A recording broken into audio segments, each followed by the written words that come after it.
Hi everybody. I was this like I was said in that first video, I was going to shoot two. It ended up being three. Well, the thing is, and I wanted to share this with you guys. This is a true story. This actually happened, and this was strange. Just it really truly happened to me. And it scared me at the same time. And Tony's heard me talk about it a couple times, just because I imagine that the person that this involves will probably be getting out of prison, like, I'd say, in the next 3 years, maybe, if nothing happens to him first in prison. Back in 1993, in January of 93, I was a senior in high school.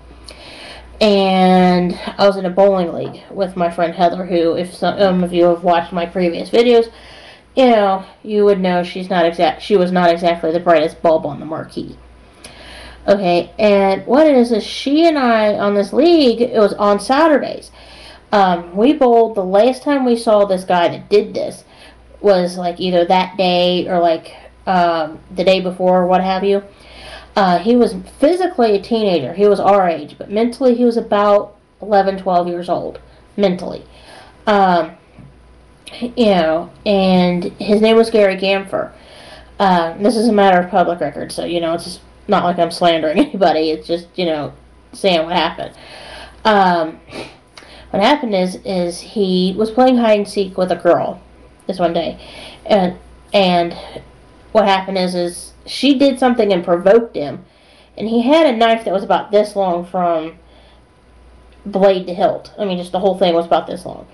I saw, like, it on him, sort of like under his clothes. I noticed it right before he committed this crime, and it made me uncomfortable. And I said to one of his teammates the day we were bowling with him on the Saturday, hello, is he walking around with a knife? Why? And they're like, oh, he likes having it. I'm like thinking, why is this guy walking around with a knife in a bowling alley? It's not like he's going to go skin a fish or something.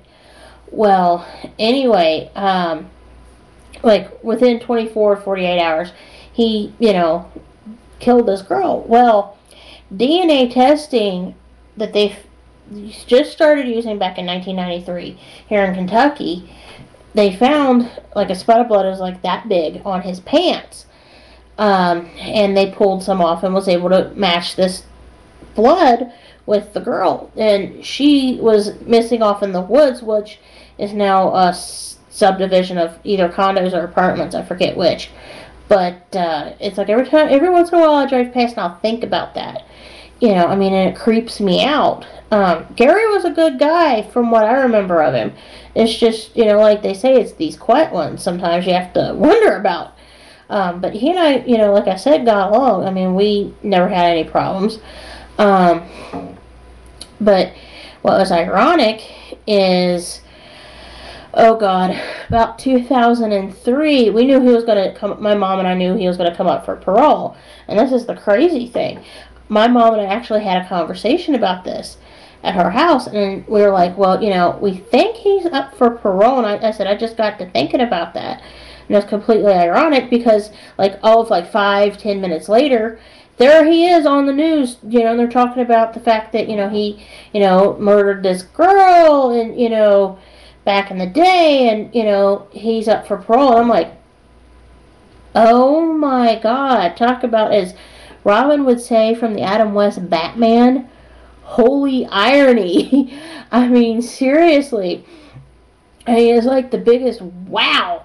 And they denied his parole, because they said that it, him being in prison made him worse, and they didn't release him, and they said, he's going to sit in here until his term's up.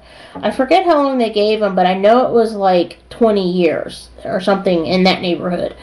I half imagine that they'll, do a news story on him when he gets released, because it's like, the Carrollton bus accident, they did a big old thing on the driver when, he got let out of prison. But anyway, I have to applaud Gary for manning up and going to prison and staying there once he was convicted of this.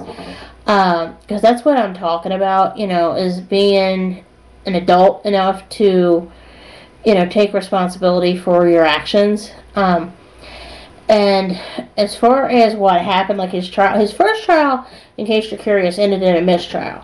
I happen to know the judge that sat that trial, and I know why it ended in a mistrial. It's because that judge, and I won't say his name here, actually said to the victim's mom or parent or grandparent, we're going to nail this bastard, or, nail this guy, or something to that effect. Well, the prosecuting attorney happened to be in the next aisle over in the grocery store, because it happened in a grocery store, and I think it was in the IGA, as a matter of fact. And I remember hearing about this happening in school. The very next day, that case ended in a mistrial, and the judge had to recuse himself. Oh, man, and I'll tell you what, the guy got voted out of office, the judge, because he was in one of those elected positions. He was an elected judge. I remember his daughter wasn't all that thrilled when he got, he was no longer a judge. I was laughing at her, because the judge's daughter was in my class. I won't say her name either, but I was like, you do that kind of malarkey to yourself. But anyway, the guy on his second trial, ended up getting sent away, like I said, for like 20, 30 years with a chance of parole in 10, which was in 2003, in January of 2003. So, anyway, talking about DNA testing, it made me remember the Gary Gaffer case. Like I said, he was a very, very nice fellow when I dealt with him. Of course, that was all of 17 years ago. And I kind of felt bad for him in a way, but in the other way, I was like, if he did it, then he needs to go to prison for it. But if he's innocent, then, they should leave this guy alone. But they proved that he did it, the DNA and everything. Well, anyway, I want to pause here because I got some stuff I need to do. And I thank you guys for watching, and I hope you have a good night. Bye.